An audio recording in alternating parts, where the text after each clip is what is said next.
Welcome to Prebunking, Debunking, and Otherwise Talking to True Believers and Denialists. Eric Hoffer publicized the term true believers in his 1950s book of the same title.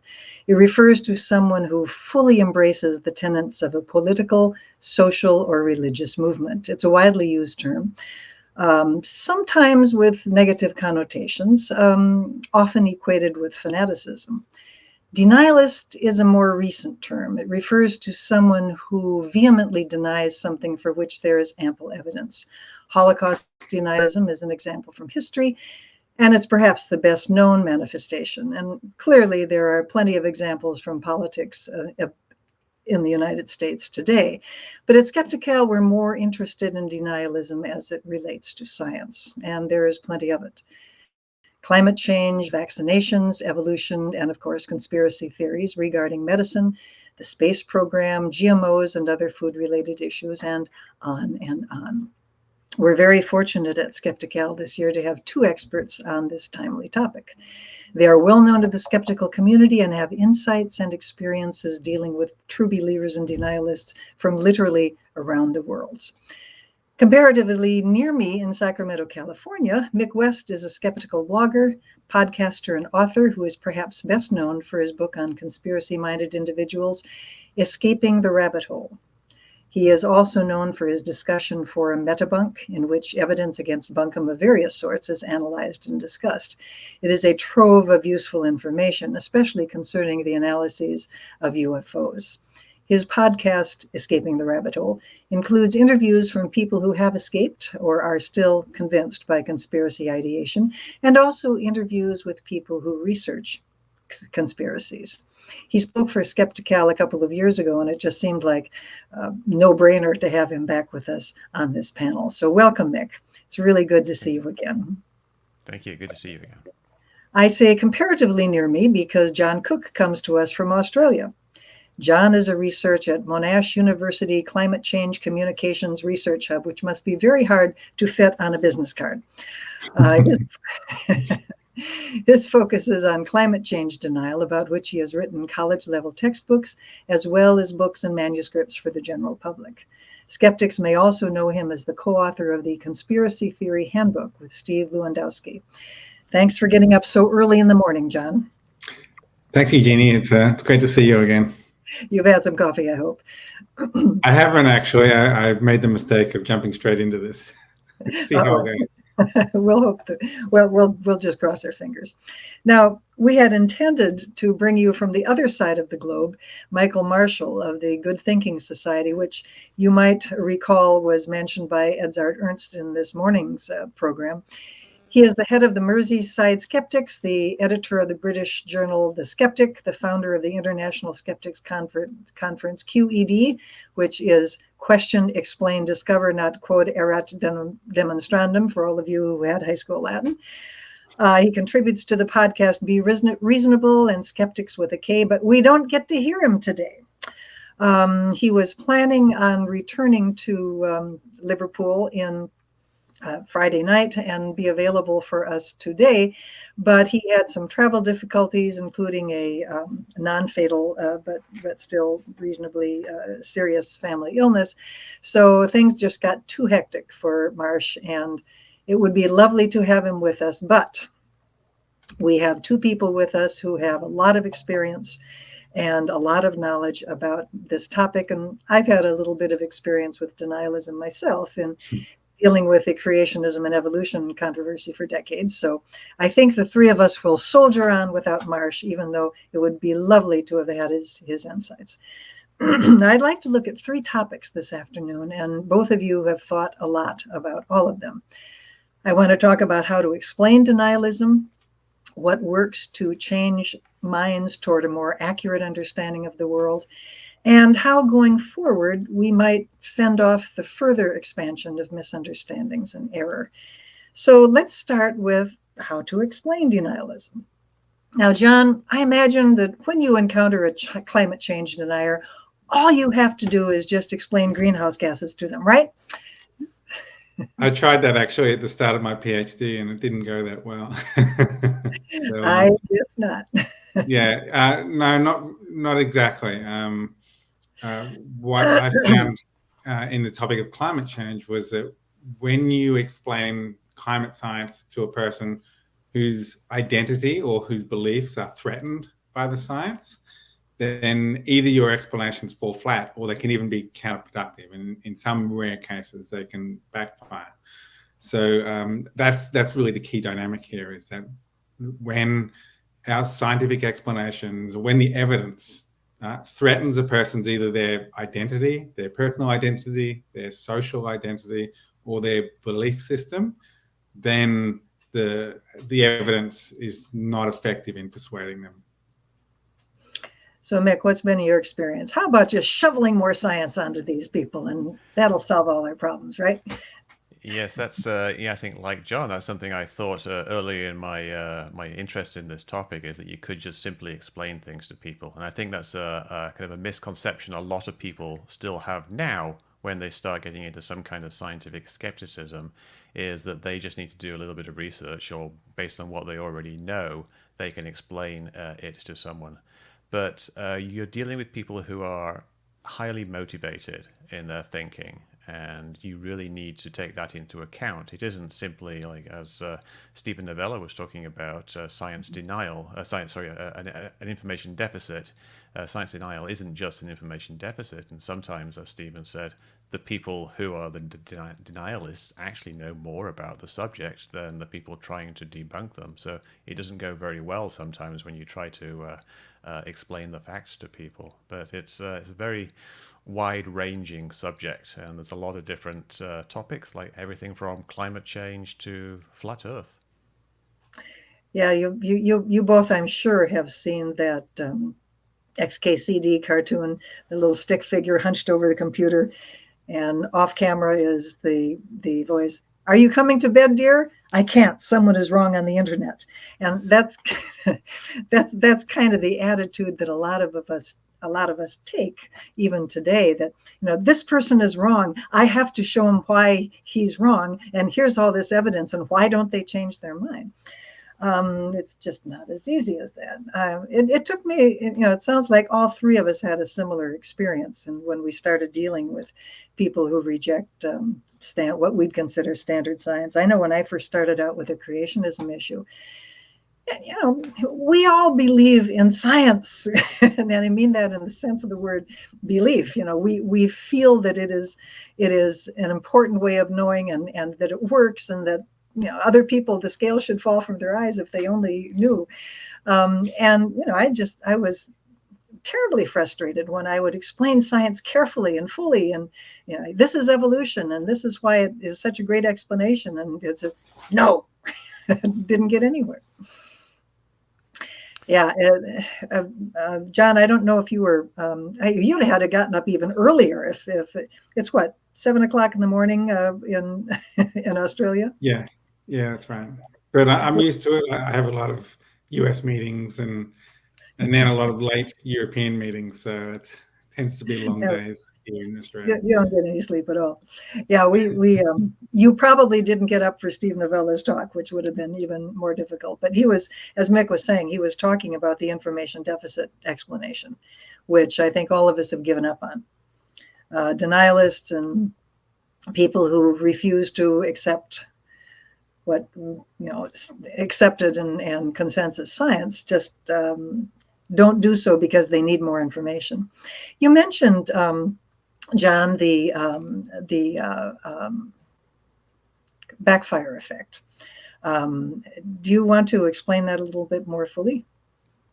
Yeah, sure. So I actually got pulled into my current field of cognitive psychology because I had started the Skeptical Science website debunking climate misinformation, coming from a physics background. So I did have that information deficit model way of thinking, and it really was that explain the science and we're all good.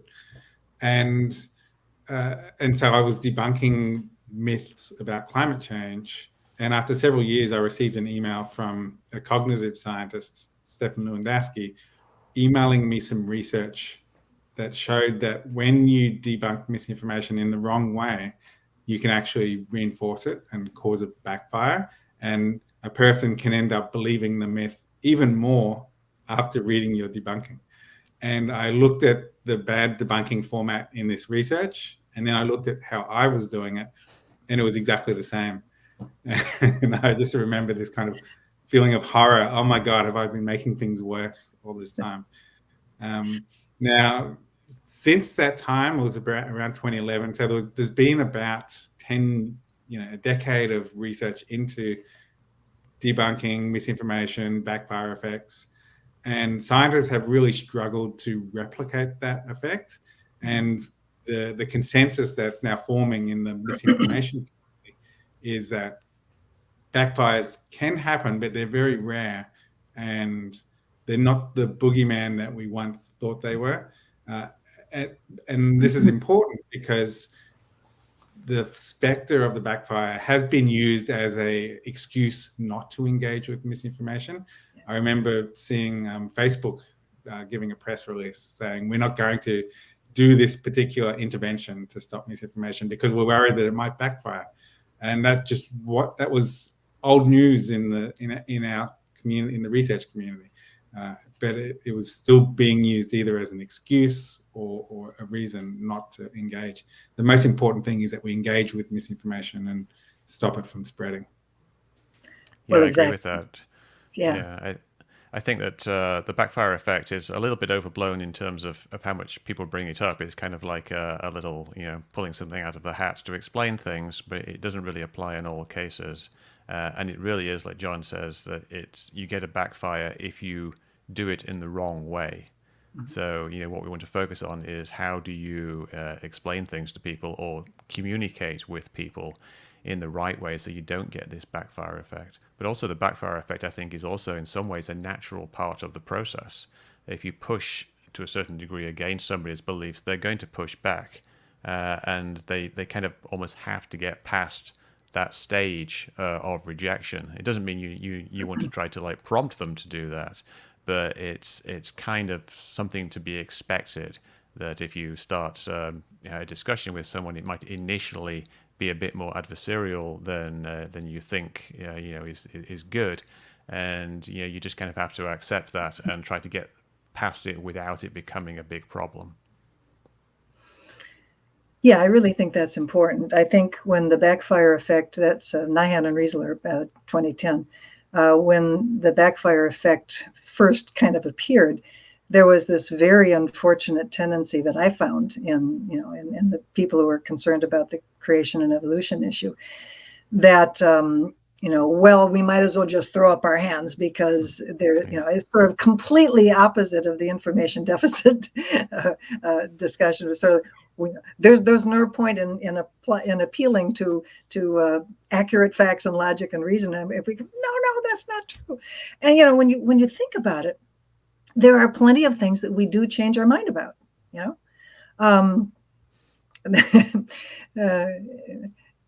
Speed reading. Okay, there are people who think that speed reading is a thing. Remember that old Woody Allen joke about I just took the Evelyn Woods dynamics speed reading course. I just read War and Peace in 3 hours. It's about Russia.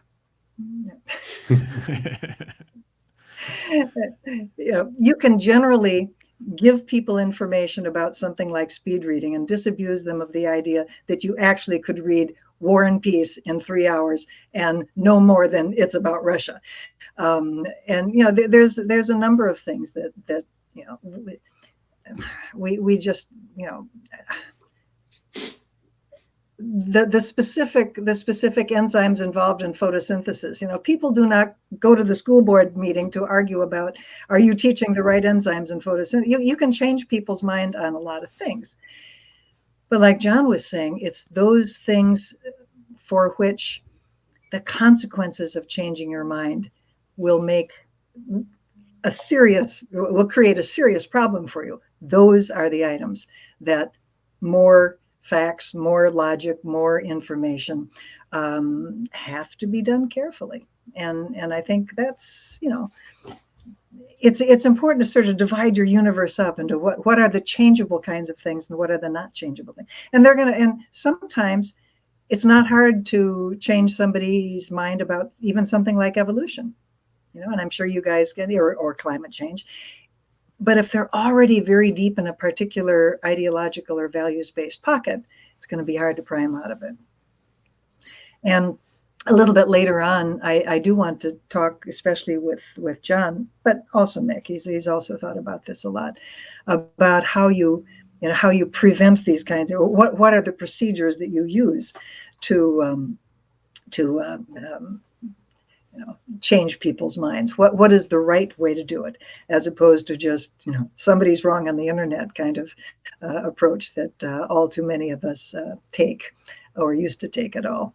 Well, actually, how are we doing on time here? Oh, we're doing okay. Let's just move on to that, because we seem to have approached that concept. What works to change minds toward a more accurate understanding of the world? Our friends at our climate change friends at George Mason University came up with a little 3-part mnemonic that I have used with a lot of audiences when I've talked about climate change. They talk about simple messages, repeated often from a trusted source. And simple messages, repeated often from a trusted source. I just repeated it. What do you think about that? What would you add to that? How would you expand those ideas? Are they all web? Yeah, that was Ed Maybach who came up with that. That was his mantra. We tease him about it because he was so repetitive. It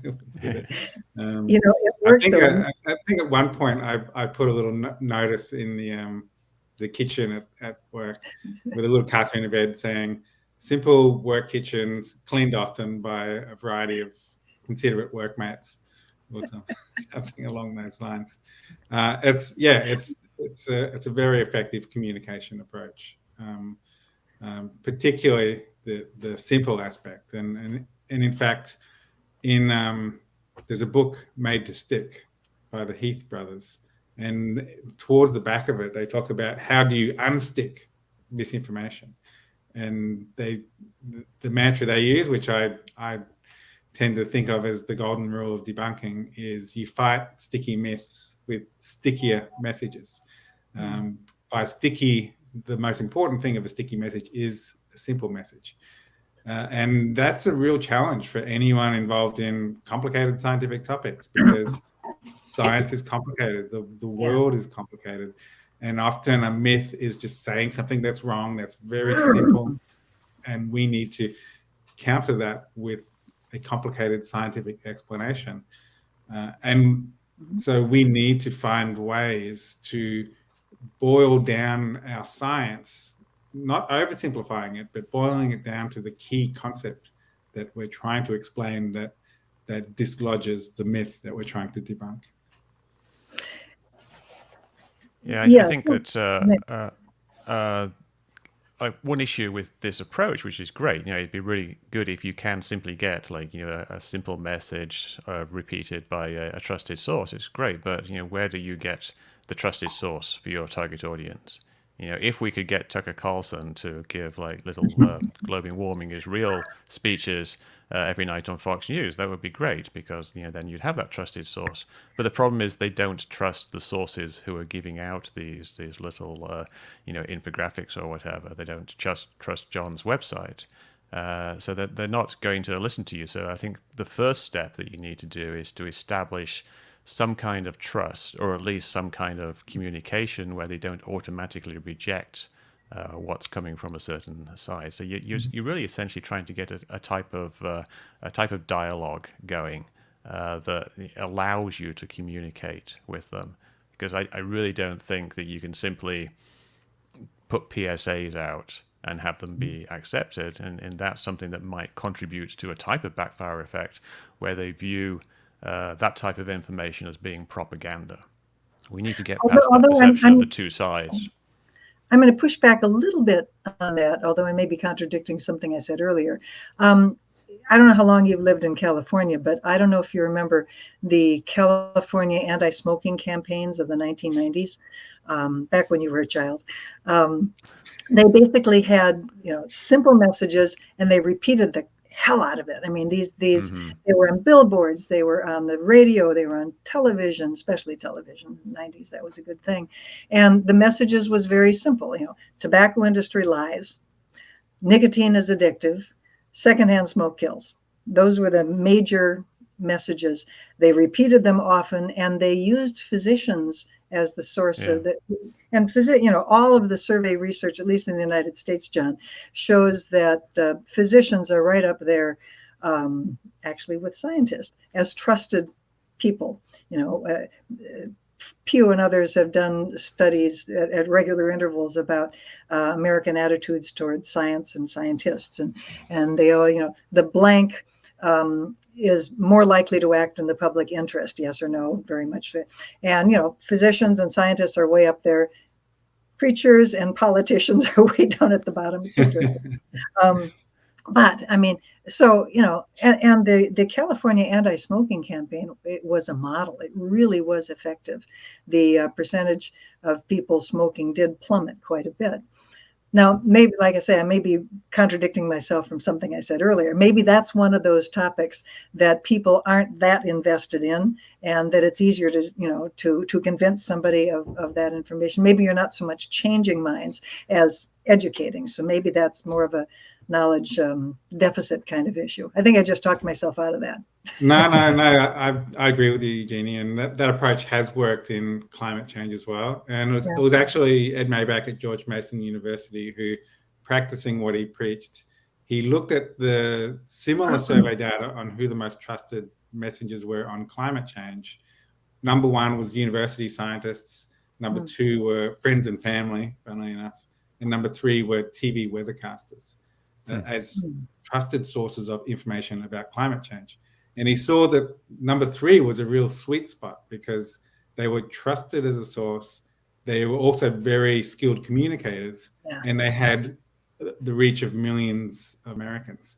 And so he created the program of outreaching to TV weathercasters, firstly helping convince them because they tended to actually be a little bit skeptical about climate change, but then providing resources for them to help join the dots between extreme weather events and climate change, and incorporate that in their weather reports on TV.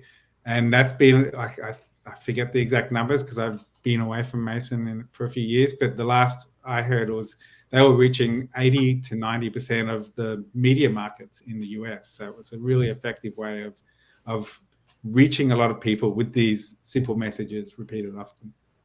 And I remember also they had to do some work convincing a lot of these meteorologists. We call them weathermen here, even though they're weather people. Sounds like you don't need a weatherman to know the way the wind blows. Now I really am dating myself, but there you go.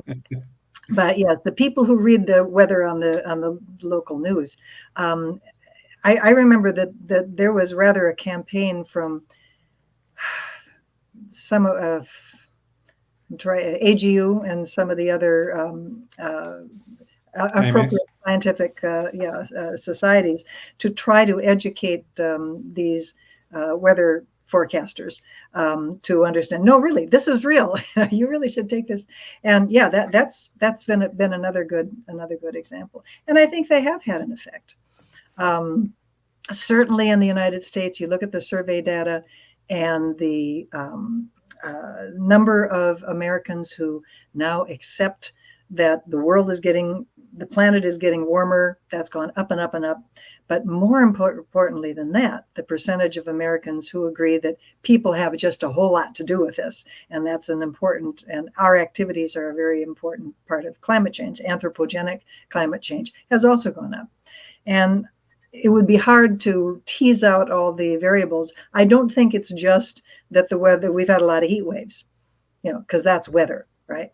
That doesn't necessarily translate to climate. But I really think that meteorologist, weatherman kind of project that they conducted there, the fact that so many, you're getting climate change on your local your local radio, television, nightly news is fabulous. That's really great. So, and you talked about convincing them. I was at the one of the conferences for the American Meteorological Society, and it wasn't. This is the fascinating thing. It wasn't just about educating them about climate change and extreme weather. It was also about persuading them to, like, I guess, take that slight risk of putting it on. And there was a bit of fear. What happens if I talk about climate change? Will I start getting angry phone calls from some of my viewers? And one of the strategies they used was basically FOMO, like fear of missing out. They would have meteorologists who had done it talk about how positive it was, and they would get positive letters, and they would their viewership would go up, and just that was I think quite persuasive in persuading other people. They're trusted messengers, John. They're trusted. Their fellow meteorologists were trusted messengers. Indeed. But they also got pushback from the station sometimes. And it wasn't just the Fox affiliates either. I mean, depending on what part of the country you are working in as a meteorologist giving the nightly weather, your station may push back on you mentioning the, GW phrase here. But yeah, progress has been made for sure. There's no question about that. Mick's point is very good, though. How do you find the trusted messenger? I think the issue, well, not the issue, but the good thing about weathermen is that they are something of a neutral party. And with climate change especially, the problem has become with the more extreme believers in climate denialism, essentially, that they think that science is rigged, and they feel that there's a substantial overlap with anti-vaccine people who distrust the vaccine and the science behind the coronavirus even, and they are rejecting scientists. So finding something like that common ground, which can be either just people individually talking to, which is the type of thing I focus on, or a kind of a more neutral third party works well. I think the smoking thing that you brought up, it kind of worked because it was pitting doctors on the one hand against the evil corporations on the other hand. And I don't think you've kind of got the same type of thing now, because you've got this I guess, like, if you watch The Merchants of Doubt, they talk about how they are instilling this doubt and this distrust of science in people, and having kind of being able to shift that over to someone else being the messenger is a good thing. Yeah. It is not always easy to find the trusted messengers, and it's obviously going to vary depending on what the topic is that you're trying to convince. I learned very quickly in my work at the National Center for Science Education on the creation and evolution issue that my absolutely best people to get to a school board meeting to testify why a particular policy was a bad idea and shouldn't be passed is somebody with a backwards collar. The local ministers or a local priest, and a local high school biology teacher, by the way, another trusted messenger, but particularly people from the religious community who would go to a school board meeting and say, no, it's not against our religion to teach evolution. And there'd be this, oh, really? We didn't know that kind of thing, because nobody knows anything about their denomination's theology. I've learned that too.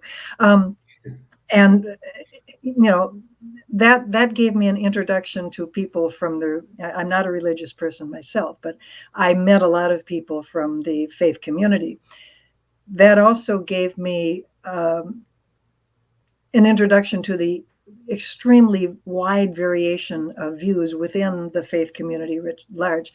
And those on the conservative Christian side were my target audience in one sense, in terms of finding those trusted, because those are the trusted messengers to their brethren. And there are conservative Christians, there are born again Christians who accept evolution. And those are the people that you want to get. Those are the websites that you want to circulate around, because they speak the same language. I mean, it kind of boils down to to values, ideology, and identity. John was stressing the identity, the group that you belong to, the political group, the social group, your family, whatever. But it's also your values and your values that affect your ideology. Obviously, I was dealing with a religious ideology with the creationism issue. You guys deal with other ideological positions. Mick was mentioning an anti-government position. John, you deal a lot with political ideology in terms of the climate change denial movement. But all of those, the ideologically based opposition to factual information, to the kind of thing that we consider important for people to learn and embrace and understand. I think ultimately it does come back to value systems. I mean, Daniel Kahan's, his crossing axes, the I have to try cultural cognition. Huh? The cultural cognition. Cultural cognition theory. Yeah. Hierarchical egalitarian versus individualist communitarian. And those four quadrants are populated by people with very different values. And he relates that to political ideology. So, individualist hierarchical people, what would, from my position, be the northwest quadrant. Of course, this is all backwards since everything is reversed on the camera, but try to look at it from my point of view. Jay asked me if I had any slides. I blew it, Jay. I should have had this one, but I didn't know I was going to talk about this. Republicans are a good example of individualist, hierarchical individualists, whereas opposite them on this 4x4 plot are Democrats, who are more likely to be communitarian, what's the hierarchical? Egalitarian, communitarian. Right. Values shape our ideologies. Our ideologies shape our ability to accept new information, because anything that has consequences for our ideologies is going to be very hard to remove. What I'd like to know your experiences dealing with your controversies with the evolution issue.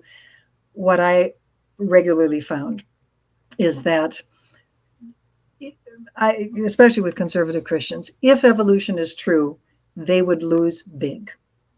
If evolution was true, that meant they had to give up the Bible, they had to give up salvation, they had to give up a sense of moral order, right and wrong, and so forth. So of course evolution can't possibly be true.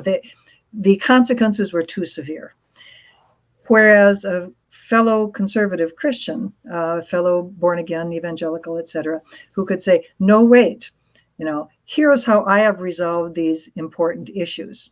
No, you don't have to give up the Bible. No, you don't have to give up a sense of right and wrong. No, you don't have to give up salvation. Here's what evolution is really all about. But you had to assuage those concerns before you could get the fingers out of the ears, basically. Do you guys have some examples of getting the fingers out of the ears? I mean, or was that just idiosyncratic to the creationism issue? I think that example you kind of gave there was, someone who was in the same camp talking to them about the issues is a great one. The best people to kind of communicate with someone who's stuck in a belief system is someone who used to be in that belief system themselves.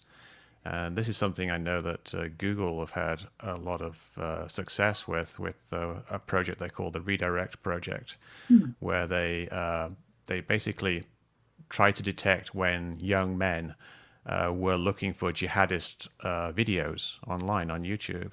And then they would redirect them by putting a kind of like, you might also be interested in type link on the side to a video of someone who used to be a jihadist, someone who used to be what they are now interested in. And this person will basically tell them that, basically they were sympathetic to their initial concerns, but this is the reality. This is what life is like of being a jihadist, and they weren't all holy men, and that the effectiveness of what they were doing isn't very good, and that they eventually saw through it. and getting that kind of contact with someone who once believed but now does not is great. Those types of people they know all of the tricks.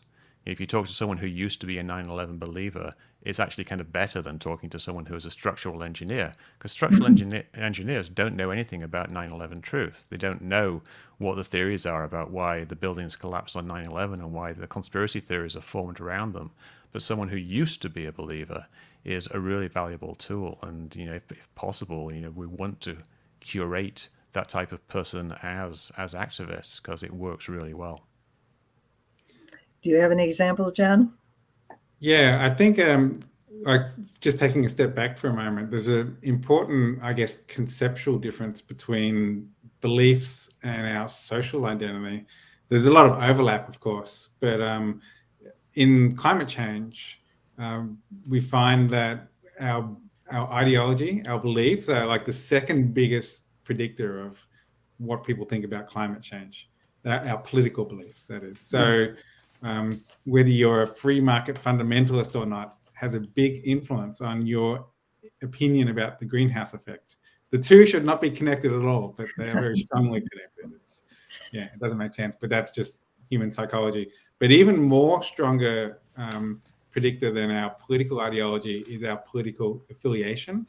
And yes, I know in the Venn diagram those are very strongly overlapping, but there's quite an important conceptual difference. Which tribe we associate with, who we see that we belong to, is even more fundamental than our beliefs in terms of driving our attitudes about things like climate change. And it's actually Dan Kahan who talked about how that influences this denial reaction. And I think both of you have kind of alluded to this so far in this conversation. If I'm talking about climate change to someone who belongs to a tribe who all deny climate change, for them to change their mind would come at a great social cost for them. And so while it's irrational to ignore scientific evidence, in another sense, there's a kind of rationality to not wanting to take that personal hit for changing your mind. And so that's very rational. That's very right. Cutting yourself off from all your social support, that's very rational. So it's important to understand that dynamic, I think. Like that's just one of the most important drivers, and recognizing that humans are social animals is a key part of this whole puzzle. And so the example I'll give is actually switching back to the evolution issue, because once a friend of mine, and we both went to the same church back then, this was about a decade ago, came up to me and said, John, you like this science stuff. What's this thing about the Earth being older than 6,000 years? Like kind of is there anything to that? Like, can you kind of give me a bit of an answer to that? And so, like, obviously I was already on a minefield with this innocently asked question. How do I handle it? So I'm trying to marshal all the communication kind of things in the moment. And I said, well, firstly, and I am someone who belongs to their tribe, but has quite different beliefs. And so I said, well, firstly, the Earth being old, like billions of years old, doesn't threaten our beliefs. Like, it is perfectly possible to believe that, and I do, that the Earth is like, what is it, 4 billion years old, and yet and change, yes. What's that? 4 billion and change, yeah. Yes, it's billions of years old, and yet that is, you can still be a Christian and believe that. Secondly, and then I went into science mode and said, secondly, we have just many different lines of evidence establishing the ancient age of the Earth. We can look at the ice cores and actually see, like, year things going back. You can actually physically see tens of thousands of years of age. It obviously gets smooshed together once you get down to the hundreds of thousands. But and so, I was trying to use every tool of science communication in terms of shared values robust scientific evidence? And her response was, yeah, I don't know. So I think ultimately it's possible, but it's a hard sell. And I think Mick referred to like understanding the tricks, the techniques used to mislead people that we see amongst conspiracy theorists and science denial.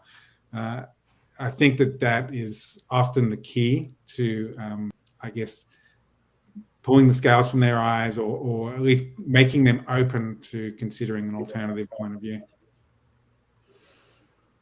Well, also, I think folks like us in the scientific skepticism biz, writ large, should not waste our time trying to convert the people at the top. You know, I'm never going to convert the people who work at the Institute for Creation Research, right? You're never going to convert the folks at the Heritage Committee. But the guy on the street, the person in your church who has a serious interest in, you know, what is this evolution stuff and is it okay? I think those are the people we're really aiming for.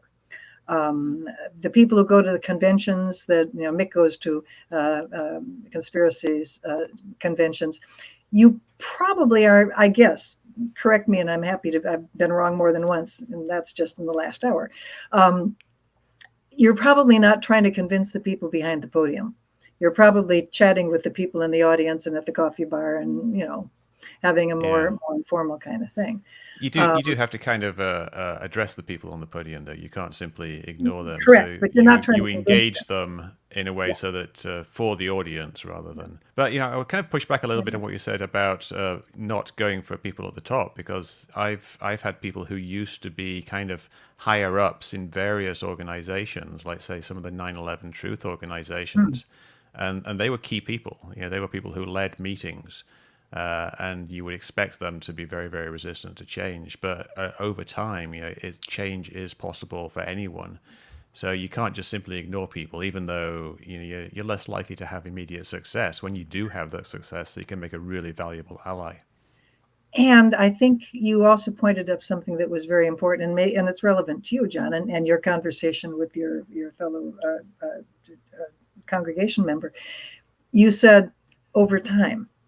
I don't think anybody, I shouldn't say that, but the probability that somebody's going to change their mind in one pass is very small. And chances are your conversation with your, you know, the other fellow in the pew, you said he had to say, well, you know, maybe not, but chances are you maybe crack the door open a little bit.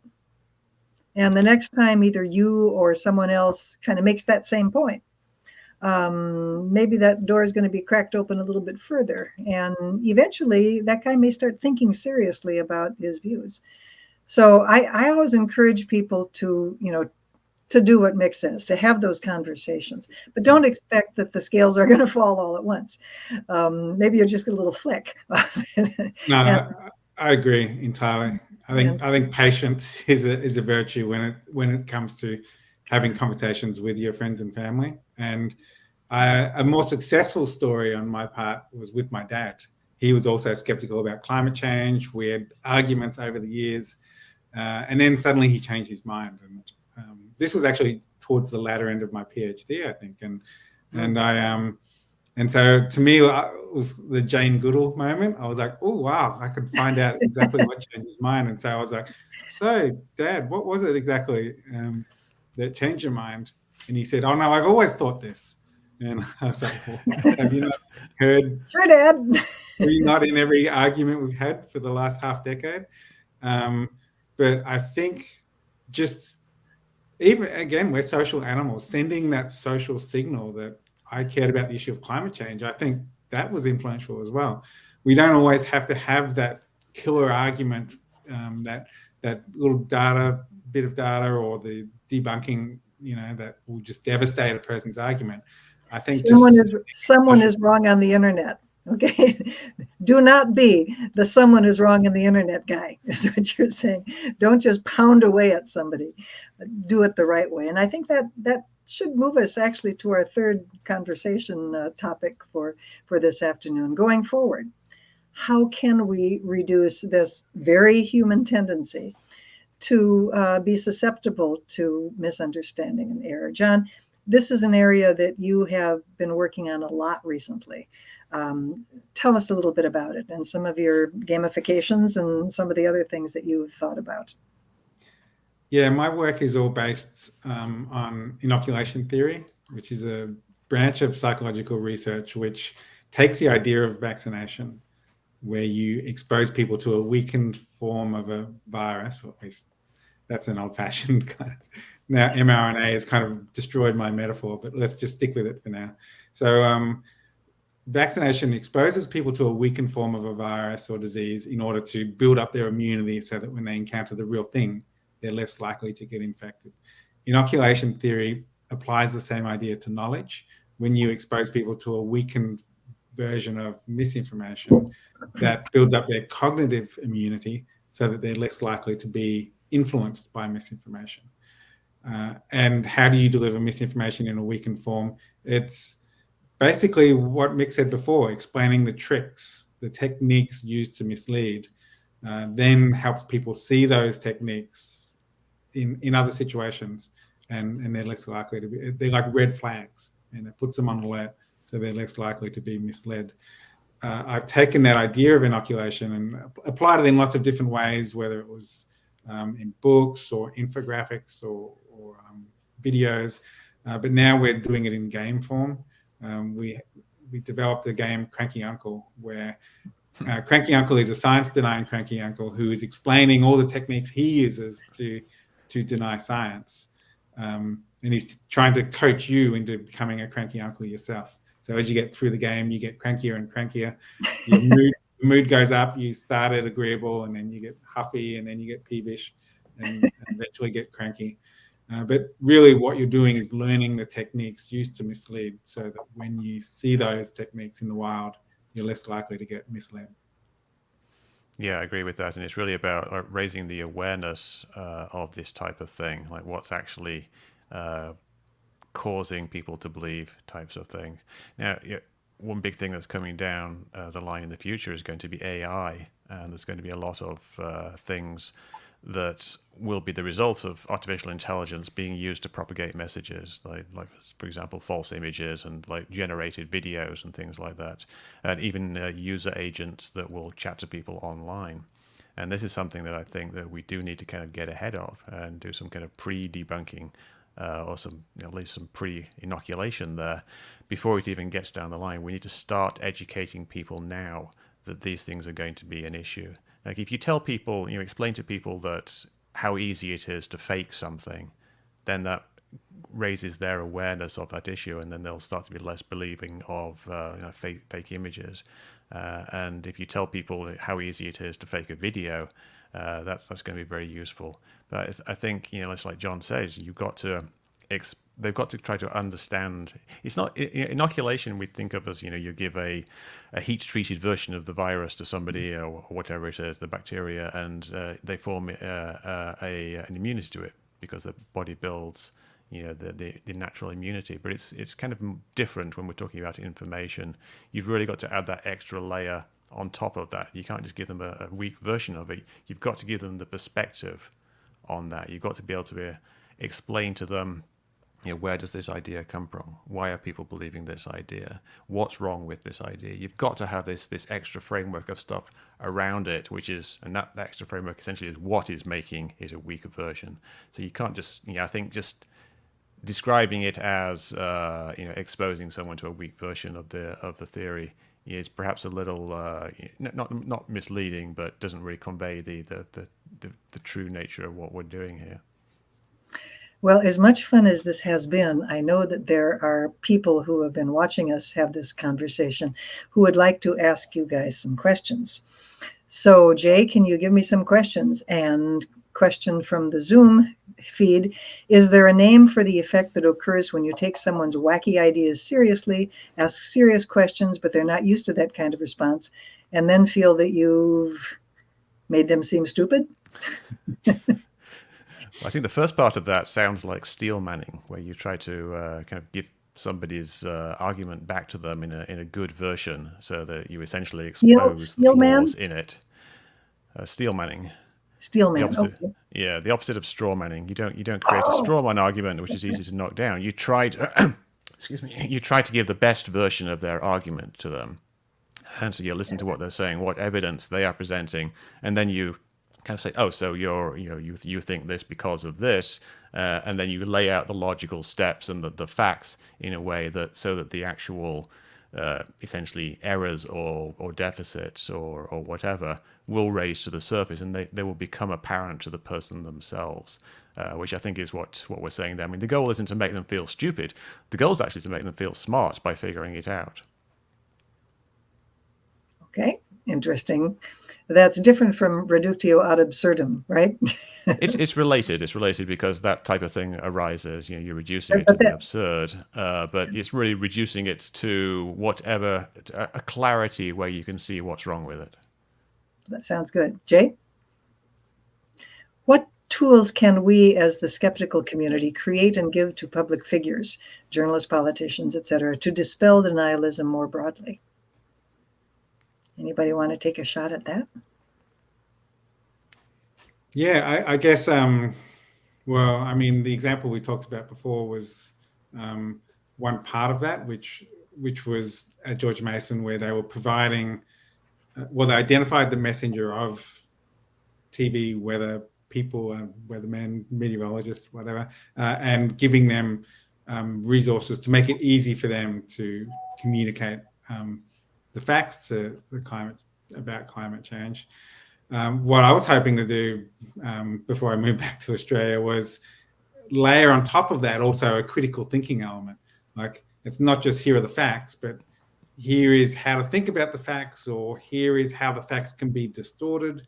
And then what that does is can help inoculate people against the pushback against climate change. So I think that, well, firstly, helping journalists, politicians, public figures understand, like, basically inoculate them first, and then firstly that stops them from spreading misinformation, but then they can also help inoculate others. Inoculation, in the technical term in the literature, is post-inoculation talk, or PIT, which is when you inoculate people, then they're more likely to talk about what they've learned to other people as well. And it sounds like journalists and politicians would be, we would be well served if more of them had those, that kind of inoculation. Well, guys, thanks so much for coming to Skeptical this year. We really appreciate it. It would have been lovely to have had Mike Marshall along with us, but I think we covered a lot of interesting stuff today. Marsh, if you watch this in the future, you missed out on a lot of fun, but maybe we'll get you back sometime. Thank you again very much for joining us. And I hope you hang around a little bit to see other aspects of Skeptical, because we've got the rest of today and all day tomorrow. Thanks again, guys. Bye-bye. Thank you. Thanks a lot.